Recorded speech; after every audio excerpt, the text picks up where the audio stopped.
Maria Ressa is one of the most celebrated journalists in the world.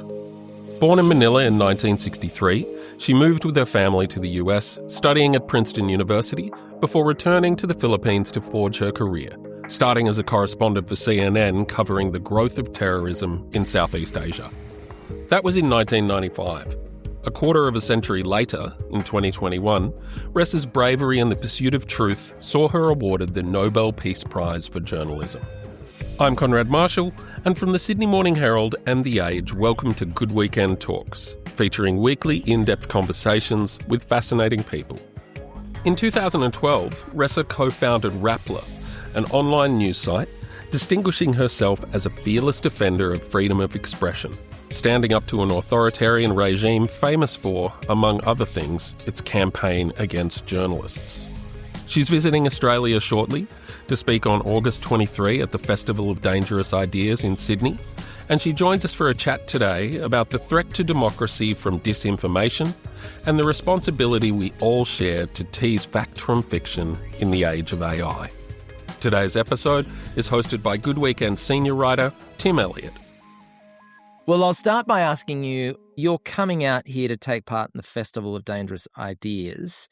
Yes. So, we've got AI, climate change, right-wing populism. What, for you, classifies as a dangerous idea? First of all of those are, let me just say, they're in danger precisely because of the rollout of artificial intelligence, which has been around for over 70 years, right? In fact, this year is the 70th anniversary. I was in Dartmouth where they first named artificial intelligence in that summer camp. But that was, I'd say, the catalyst, but it pushed all of us. You can't solve climate change if you don't have facts. It's broken down facts. It's changed us as people, this technology, and it has changed governance, right? It actually, we show some of the data and evidence that shows agency, especially when you move to the agentic layer, that now our emergent human behavior is actually, we are losing agency to the machines. Anyway, so let me answer your question directly. What is a dangerous idea? That we can reclaim our agency back. There are many layers to go from there, right? Like the first is to know that we have lost it. We lost it in social media. Now we're losing the battle on AI and agentic, and that's being determined by people whose aim is money, profit, and power. And so citizens around the world have the same goals in this one. And it's a dangerous idea to actually think of a vision of the internet that is different from what we're living in now. And I think that's incredibly important because this internet is not the kind of internet we want to be in. It's literally both predatory and extractive. It is strip mining our humanity. And now we need to not just reclaim it, but to reflect the kinds of laws we've had in the physical world, in the virtual world. Only one person lives in both the physical and virtual world, right? Why are there different laws for both? I just want to, for listeners who don't know much about you, I just want to go back a little bit and say, look, you're a fantastically accomplished journalist, and you've been all around the world, reported on all sorts of stuff, and you're highly respected. But then in 2012, you decided to found Rappler, which was one of the Philippines' few independent media sources. So why did you do that? So, Tim, I'm old. I've been around for a while. I started the Manila Bureau for CNN in 1987, and then the Jakarta Bureau in 1995. And when I decided to choose a home, I came home to the Philippines and I headed the news group for the largest television network here for 6 years. But when I was there, I realized that we were putting our youngest and our third string, sorry if you put it that way, on the internet, but that the internet was going to become the tail that wags the dog. And so from television, I'm had spent decades as a broadcast journalist. And then I realized, oh my gosh, that's why we created Rappler. In fact, I took my core management team from ABS-CBN, which was the largest television network here, the largest news group, And we began Rappler with 12 people. Within a year and a half, we expanded to 75 people. We learned how to build for the internet. We learned new operations. It was really quite exciting. And I built it because the world was changing. It's kind of like now. We're at another one of these pivotal moments, right? You're doing a podcast, but everything about communications and the public information ecosystem is being torn apart and being recreated now. It is creative destruction all over again. And that's the way it felt when did we start Rappler? In 2011 was when we incorporated the company, and then the website we rolled out on January 1, 2012. So what explained the popularity? You're saying it went from a small group of young journos to 75 journos. That's pretty good for an independent online news source. That's amazing. So obviously there was a big hunger there for an independent voice. I think it was this great combination. That one is timing. That was like 2011, 2012. And then we were a combination of old and young, if you know what I mean, right? The four of us who were the co-founders were probably mid-40s to late 40s. And then we hired the smartest 20-somethings we could find. And that's how we started. It's actually really humbling to have to relearn everything, but to take the experience you have and then put it. I think that's how we survived the Duterte years, right? It was always a combination of generational combination. In the process, we then were able to train the next generation of journalists in the Philippines. But I'd say one thing, since we came from television, we did things like this. When I was still with ABS-CBN, I bought 5 satellite vans. OB vans is what we call it, outside broadcasting vans. Right.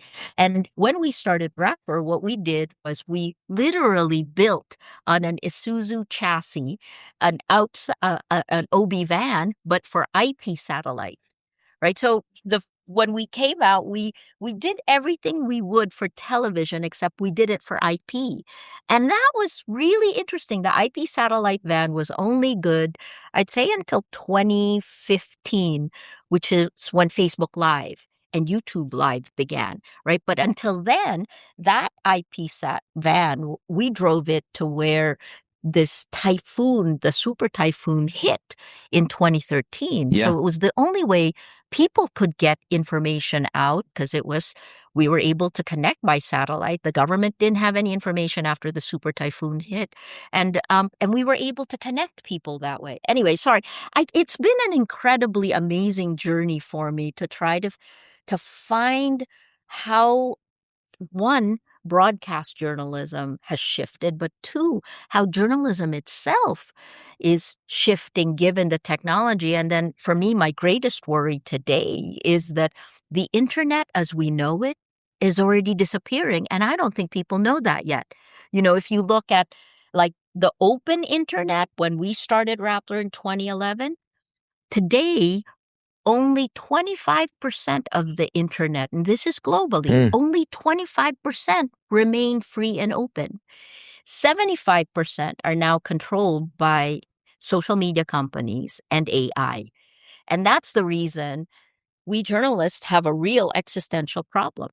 So you really locked horns. One of your greatest adversaries was Rodrigo Duterte. So the ultimate Philippine strongman, dictator, authoritarian. Now you really, it was not long after you got Rappler up that you really uncovered a lot of Duterte's malfeasance, wrongdoing. What happened after you exposed and sort of locked horns with him? How did that play out for you? It's so hard to answer that in this way, because I never thought I covered Duterte the way we would cover any president. I think we're the same. We are the same generation. We cover the story. We don't cover it, but when the president targets you. So what got Rappler in trouble was that we kept track of the number of deaths in this brutal drug war that Duterte began as soon as he took office in 2016. And I would say that right after hours after he took his oath of office, the first death happened under his administration. And then we watched that number from 2016 to 2017 go up to 7,000 people killed. And then all of a sudden in January, as Amnesty International comes out with a report that says more than 7,000 people killed, the Philippine government and the Philippine police rolled back the number of people killed to 2,000. That was the first time we were like, okay, this is a different time. And then also just like every night, we kept one of our reporters, Patricia Evangelista, on the night shift, along with a video producer. And they went out every night. And every night, we were able to actually see that there would be bodies dumped on the ground, really like Gotham City type, right? Cards on top of their body saying, don't follow me. It was really something we had never lived through. But I think when the numbers came in, there were an average, and this is the Philippine government admitting it, an average of 7 people killed every night during those early years. When you put it together, the Duterte's drug war came hand in hand with a social media attack. And that enabled by Facebook at that point, right? The Philippines is Facebook country. Explain for listeners why Facebook is such an important medium with Filipinos. Today, 100% of Filipinos on the internet are on Facebook. Facebook is our internet. When I met with Mark Zuckerberg in 2017, it was maybe 97% of Filipinos on the internet were on Facebook. And his question to me then was, Maria, where are the other 3%? And I was like, that's not good enough. We need... Right. Well, he did get 100%. So we're literally kind of like in the EU. The Philippines is like, is it Slovakia? Slovakia is like the Philippines in the EU, since Facebook penetration rate is so high. Why? Why is that? I think part of it is because we are let me start with the Philippines, right? In our history, I would say we spent 300 years in a convent and 50 years in Hollywood. That's our colonial history. 300 years under Spain, 50 years under America. And our institutions. So we have a constitution that is patterned after America, very weak institutions, endemic corruption, weak rule of law, right? That's been the past. And we strengthened right before Duterte took office. In 2010, we were starting to build institutions that we had hoped would work. But since the institutions were weak, how did people get things done? Through social networks. Social networks in the physical world. You get things done because you know someone who can get things done for you. So the Philippines in the early years before social media was the texting capital of the world, SMS. Yeah. Right. And one of our revolutions, if you want to call it that, an upheaval, was people protesting, being called out to the streets by text. Yeah. And then we were Multiply. Multiply had an office, and then it became Facebook, social media. Yeah. So when Facebook again, social media, because our largest export is actually our people. You're saying that people connect laterally because they don't trust or have any faith in higher power and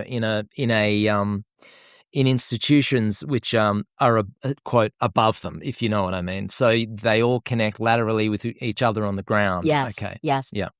So it's that network that's ingrained in their way of doing things. Right.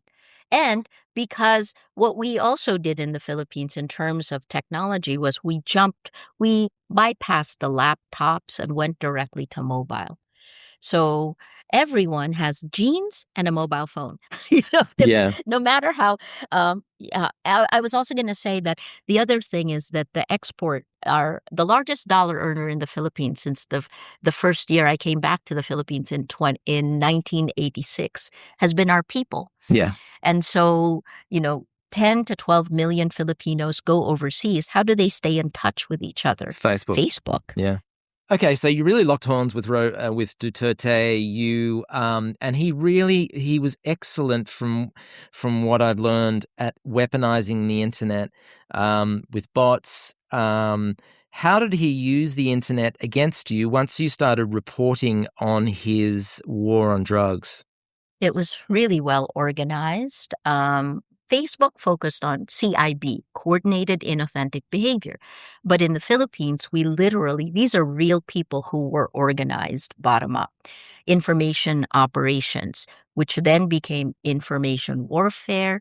And now we're calling it narrative warfare, right? Because you push it. So when you say a lie a million times, it becomes a fact. When we kept showing how the lies, and we called Duterte's statements lies early on because he lied.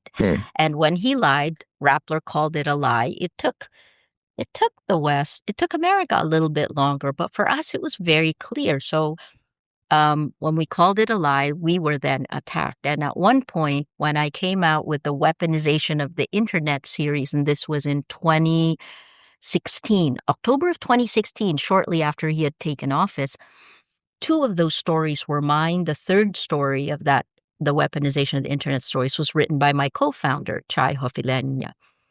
Within hours, so we published it on a Sunday night, within hours, I was attacked. And this is both a blessing and a curse.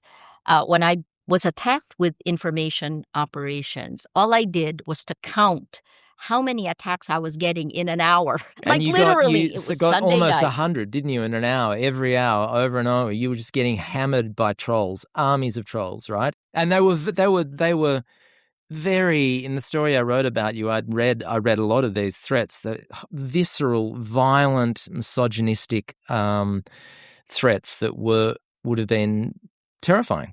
Well, first, thank you for doing the story, because really at that point, we couldn't tell the difference. Is this real or not? We didn't have the words for it yet. That phrase, information operations, came much later, right? We started calling it disinformation much later. We didn't have the words for what we were living through. I can say that it was shocking.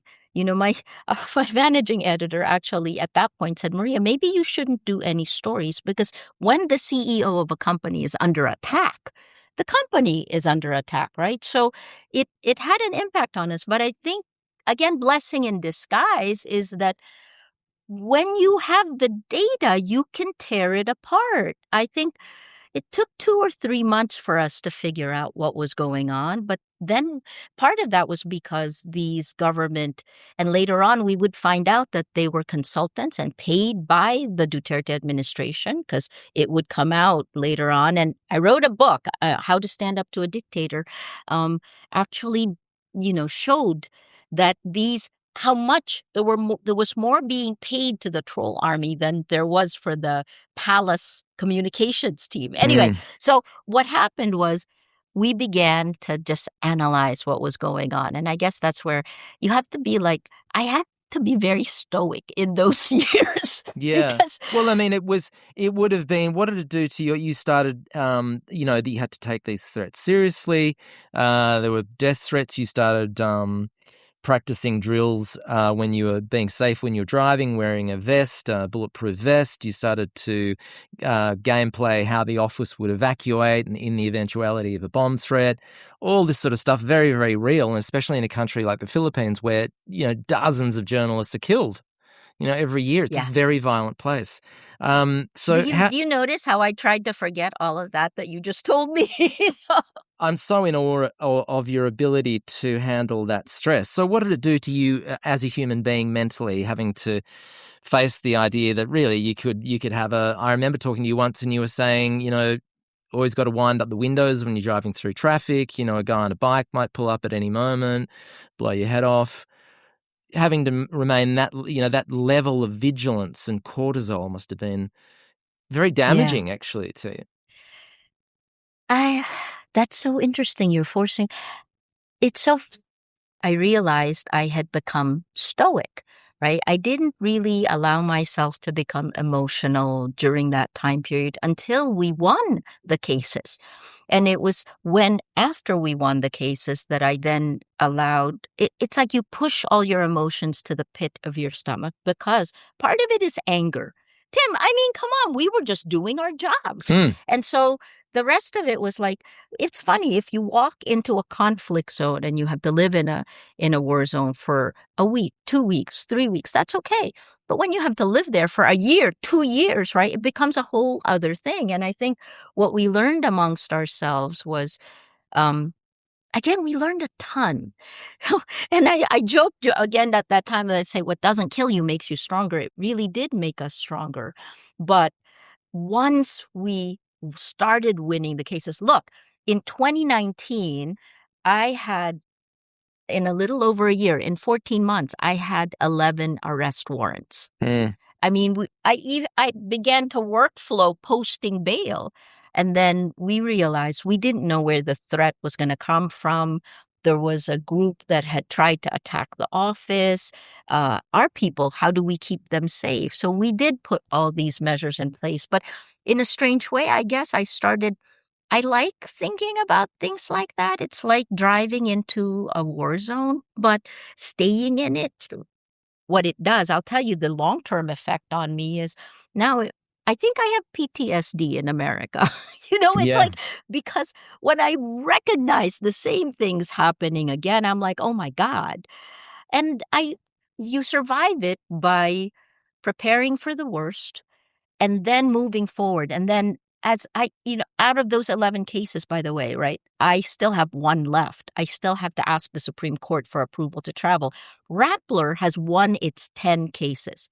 Just April this year, right? That took us a long time to be free. But what we learned in this is that doing the right thing is the right thing, because the fear is real. And so you recognize it. It's what you do after you're afraid and how you hold your group together. I mean, I will say my co-founders and I have become more than friends, right? Like, this is what we've lived through. When I was arrested, they automatically came with me. I mean, we had this down. I hope Australia doesn't have to go through anything like this. Yeah, same here.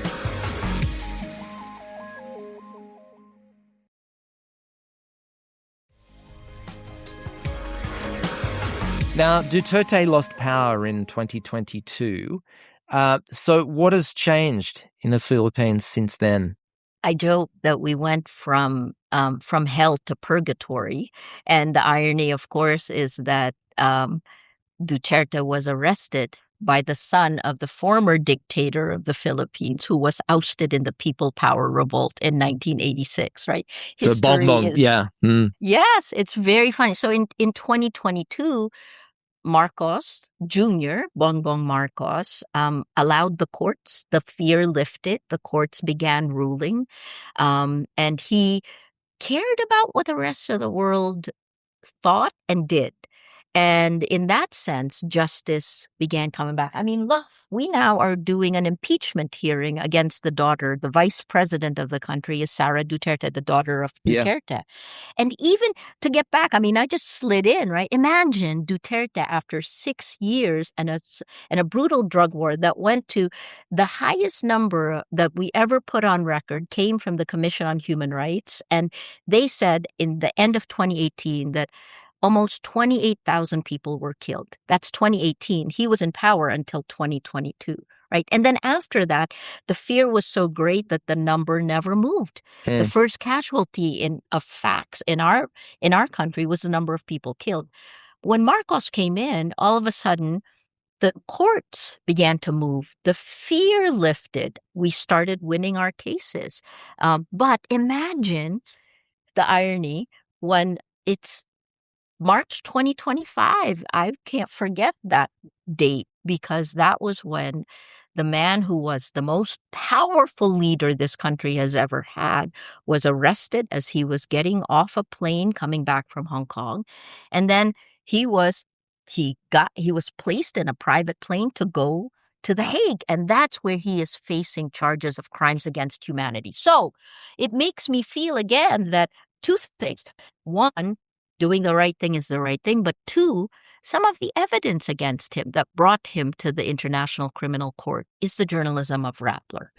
In fact, there's a book written by our reporters called Some People Need Killing, 88 pages of footnotes. And, it's journalists have to keep doing our jobs. We keep the record, even if the law doesn't work, even if the police are killing, right? You have to keep doing your job. It's fascinating that, you have like you were saying, Ferdinand Marcos's son is now in power. So how does Bongbong Marcos differ from Ferdinand? And how is it that the son of someone so phenomenally dangerous and corrupt as Ferdinand Marcos is now remaking the Philippines?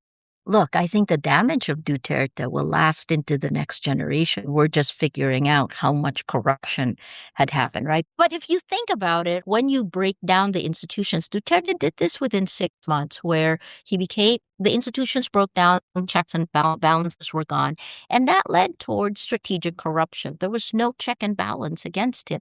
The only reason he was forced to leave was because the military refused to back him. If the military had backed him, he may have still been president of the country, right? I think Bongbong, let's call him Bongbong versus Ferdinand, right? Ferdinand Marcos and his wife Imelda, who's still here with us, of that generation. She's still, right. And who could forget a shoe collection? Oh my gosh. And the level of corruption in 1986, they were accused of stealing $10 billion US in 1986 Incredible. dollars, right? And Bongbong was a young boy, and some of the courts held him. He couldn't go to the United States before he became president. But what we see now in Bongbong, the president, is very similar to the way he was as a young man. He's happy-go-lucky. He's a nice guy. And that's the way everyone would describe him. But what motivates him? I think he wants to vindicate his family's name. And you're seeing this. Look, from his State of the Nation address, he talked about going after corruption. I mean, talk about the greatest ironies of history, but that's what we're doing right now. To clean up his name and his family's legacy could be quite the chore, quite the job he's got. I mean, but here's the fascinating part. In some ways, you have a repetition. He has a very strong wife. His wife is graduated from law school, and she is often seen as the person, like Imelda to the father. She's often seen as the person who helps him govern, right? The first lady is a very strong woman, and Bongbong Marcos is a nice, lackadaisical. But so far, I gotta say, hell to purgatory. You have to give the guy credit where it is. Judges are ruling. The fear for the judges has gone away. Now it's really, because we have a weaker president, though, he doesn't exercise the office the same way Duterte did, which means the politics also goes off scale. It's part of the reason we're doing an impeachment trial for the vice president. He has promised, Bongbong has promised that there would be corruption charges against his cousin, who the former Speaker of the House, Martin Romualdez. Martin Romualdez's father was the man, Coco Romualdez, who was called the bagman for Imelda Marcos, who used to hold the umbrella over her, right? So it's like we have many threads. Different... Yeah, historical threads. Incredible. Do you have much faith that he'll be able to complete, that he'll be able to make lasting change? I think it will depend not just on him being clearer about his leadership, because that's very clear now. Imagine this first step, which they never completely embraced, was arresting Duterte. And it was actually a great global signal as the rule of law was weakening everywhere around the world, particularly in the United States. Here was little Philippines actually showing rule of law, that it is possible that impunity can end. And yet, because of the politics in our situation here, he never completely owned it, if that makes sense, right? So will he do, I think he's got another year left. And, time is running out. We live in a creative destruction world. Our world today requires leaders to actually create, because if you're just hanging on, you will be destroyed, right? This is, I think, of course, what's the biggest geopolitical problem for the Philippines is the South China Sea, Yeah. or what we call the West Philippine Sea. It is China and Taiwan. It's who we're a little proxy battle. If China decides to take over, to move against Taiwan, where is the U.S., right? We're smack again in the middle of everything. So given they've said they will take Taiwan back, what's going to happen to you? It's going to be interesting because China moves at a completely different pace from the West. And it depends on the timing and how. What we've seen from the United States right now, in 2 months, it initiated an attack on Venezuela, where it took Maduro out, and then it worked with Israel on the attack against Iran. And we know now where that has plunged the world with the Strait of Hormuz and the price of oil, right? We're handling many different crises simultaneously today. So it depends. China has been biding its time. Will China come in? The soft power part of China has strengthened as the U.S. has not just pulled away. USAID was gone last year, right? But also in terms of tech, right? Look at who is pushing for open source of technology.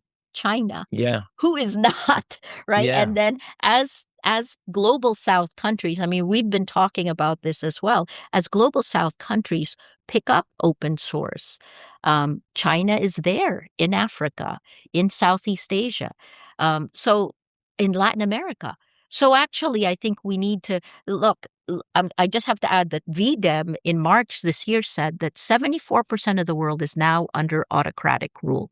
Only 7% are liberal democracies, and even Australia. So like Canada and the Norwegian countries, right? The Northern Europe are still green. This is Civicus map, and Australia is already not as green as it should, as Canada. So as the world is changing, and again, I push that back to tech, how will China move?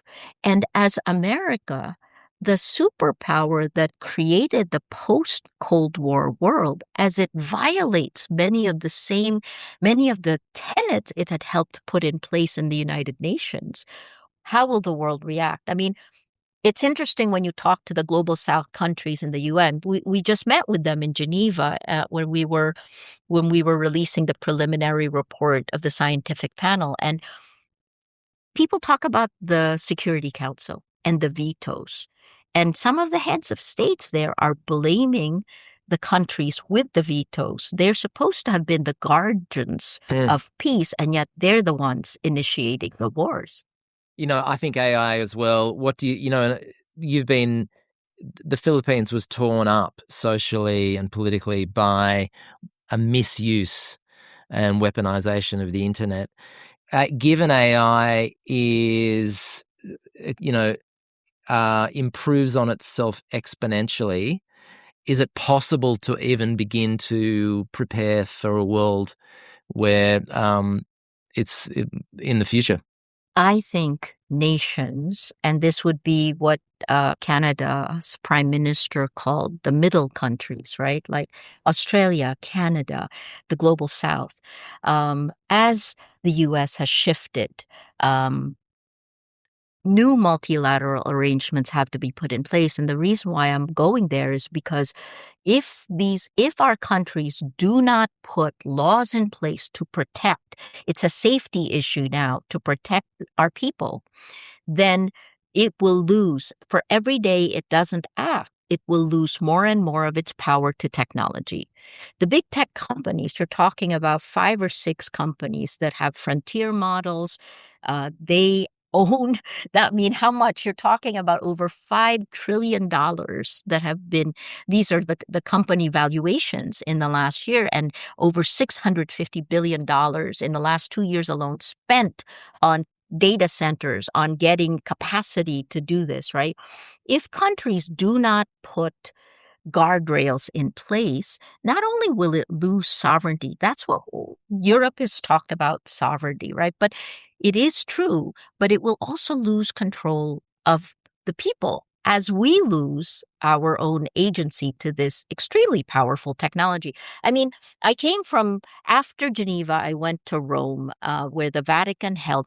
We did in Geneva what the UN took away from our mandate on the scientific panel on AI. We could not talk about artificial intelligence and war. The week after that, I went into the Vatican, and the Vatican did its nuclear war and artificial intelligence. They got a whole bunch, maybe 30 Nobel laureates together to do that. And we came out with a Rome Declaration. This is existential. Yeah. I mean, and Australia is a little further away. I mean, but you're not. This is existential for the world. So if countries do not get together, and one country alone can't do this, right? And to me, I keep thinking about, why aren't the countries, the leaders, actually addressing the problems of the moment? I guess this is part of what I hope we'll talk about at the Festival of Dangerous Ideas, because this is not, it's more dangerous not to address it than it is to address it. So one final question. You met with Zuckerberg. What do you think the owners of these and the people who are managing these incredibly powerful technologies and the next generation of AI, the people who are guiding it, what are their motivations? Do they have any sense of broader responsibility, or is it all about gaining, getting the spoils, getting the best model, becoming the richest company? It's power and money, and it's so sad that, Silicon Valley has fallen to where it is. Because the other thing that we haven't talked about, something called the authoritarian stack, right? You basically creating a loop where over time, these big tech companies are taking control of governments.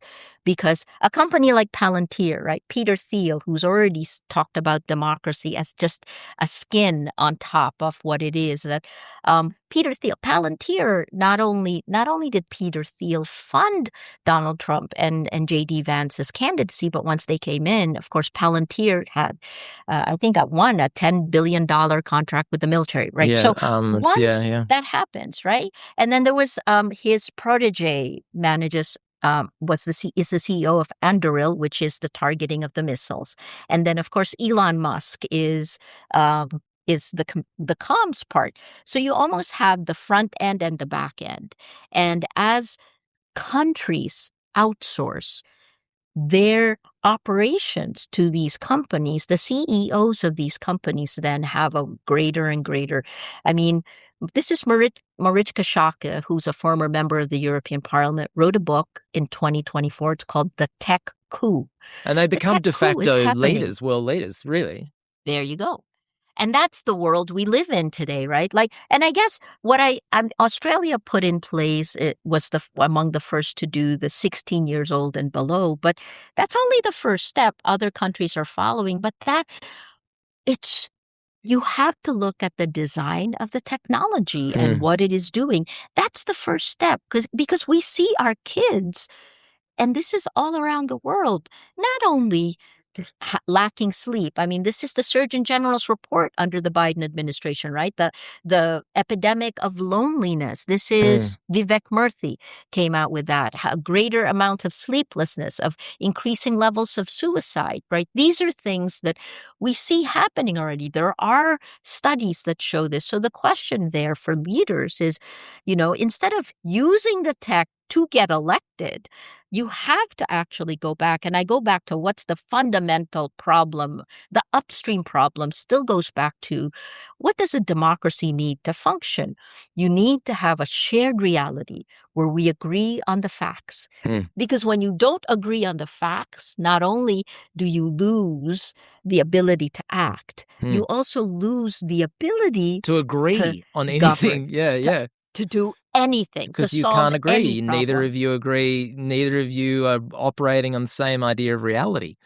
It's very dangerous. Correct. Yeah. Dangerous idea. Dangerous ideas. There's a very dangerous idea. Hey, thanks so much for coming on, for allowing us to have some of your time. I hope you enjoy Sydney and the festival. And again, thank you. I'm looking forward to coming back. To enjoy more in-depth journalism from the latest edition of Good Weekend, visit us at theage.com.au or smh.com.au. This episode was produced by Conrad Marshall and edited by Tim Mummery, with technical assistance from Bella Ann Sanchez. Our executive producer is Tammy Mills. Lisa Muxworthy and Tom McKendrick oversee our podcasts, and Melissa Stevens is the editor of Good Weekend. If you enjoyed this episode, follow our podcast and leave us a review on Apple or Spotify. And thanks for listening.